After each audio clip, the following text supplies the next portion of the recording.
ពេលជាច្រើនខែមកហើយចំពោះការទន្ទឹងរង់ចាំនេះគឺបងប្អូនប្រជាពលរដ្ឋយើងនៅមាន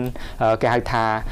ការខ្វល់ខ្វាយជានិច្ចអំពីសុខទុក្ខអំពីការលំបាករបស់យុទ្ធជនទាំង18រូបដែលស្ថិតនៅក្រោមការឃុំគ្រងរបស់ភាគីថៃ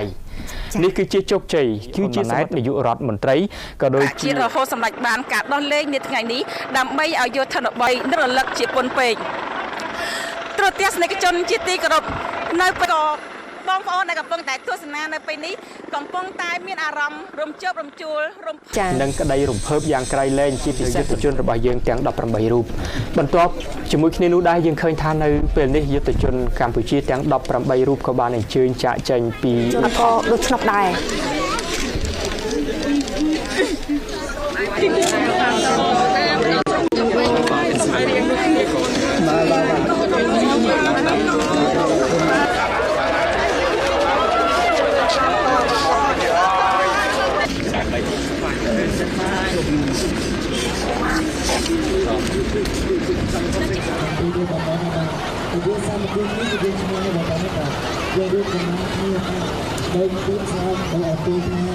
Jika